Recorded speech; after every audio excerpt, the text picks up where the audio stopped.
सास ननद पसीना बहाए, बहू रानी आराम फरमाए। रागिनी राजीव के कंधे का सहारा लेते हुए अपने कमरे की ओर धीरे धीरे बढ़ रही थी। रागिनी की चिंता स्वाभाविक थी। पैर में मोच के बाद वो सीधी भी चल नहीं पा रही थी। दर्द भूलकर उसके दिमाग में सिर्फ आने वाले दिन के काम घूम रहे थे। तुझे भी भगवान आज का दिन ही मिला था मुझे चोट देने को। दीदी भी कल आ रही हैं।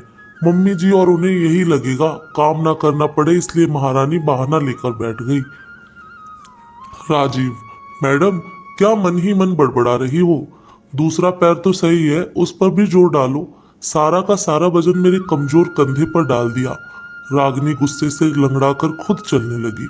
जब से शादी करके आई हूँ, घर की सारी जिम्मेदारियों के बोझ मुझ पर डाल दिए गए हैं। मेरे कंधे तो अंबुजा सीमेंट के बने हैं। रागिनी चिड़चिड़ करती हुई अपने कमरे में चली गई। राजीव पत्नी की परेशानी समझ रहा था, लेकिन ना तो बहन को समझा सकता था ना माँ को, क्योंकि माँ बेटी दोनों ही स्वभाव की गर्म थी।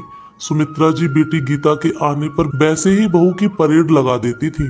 रागिनी को पेन किलर लेने के बाद दर्द में तो राहत थी, पर दिमाग में उठ रहे उस बवंडर का क्या, सोच सोच कर दिमाग खराब हो रहा था। छोले भिगो दिए हैं, कल भटूरे ना बनाकर रेडीमेड कुलचे मंगवा लूंगी। दही बड़ों के एक्स्ट्रा दही जमा दी है।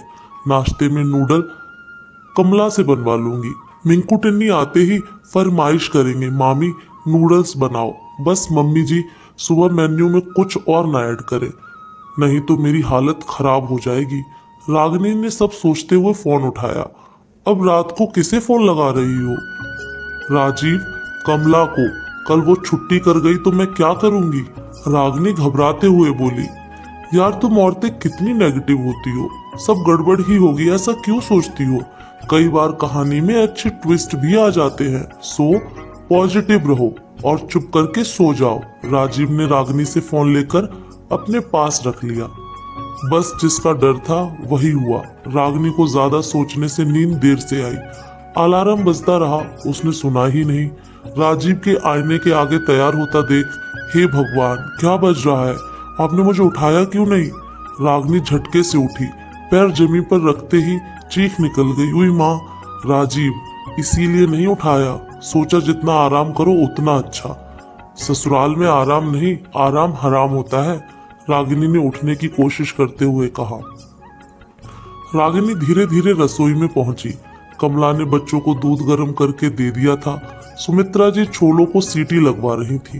दही बड़े की चटनियां बन चुकी थी। नाश्ते में बड़ों के लिए पोहे और बच्चों के लिए नूडल्स बन चुके थे। रागिनी ने आंखें मसली। उसे अपनी किस्मत पर यकीन नहीं हो रहा था कि उसकी अनुपस्थिति में इतने मैनेजमेंट के साथ काम हो रहा। बहू, अब पैर का दर्द कैसा है? ठीक हूँ मम्मी जी।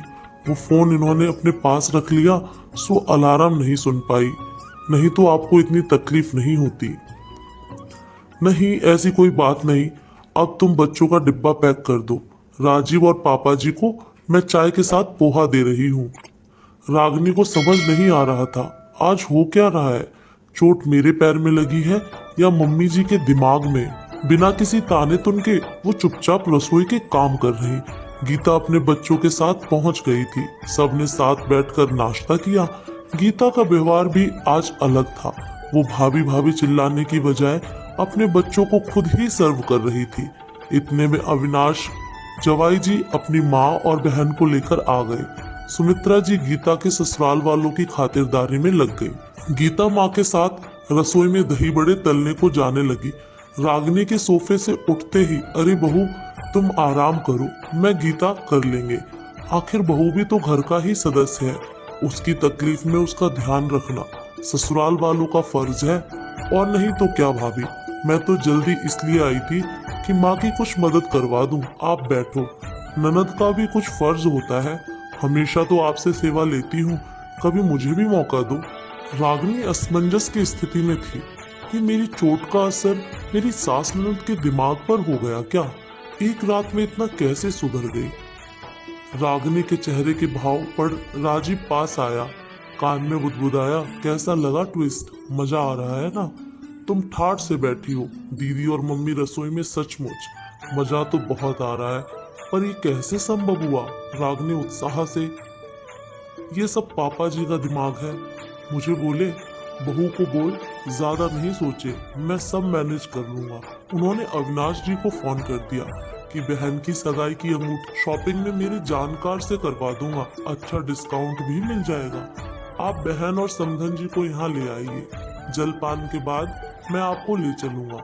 पापा जी जानते थे गीता अपनी ननद के सामने आदर्श ननद और मम्मी अपनी समधन के सामने आदर्श सास का उदाहरण प्रस्तुत करेंगी, जिसका फायदा मेरी घायल बहू को मिल जाएगा।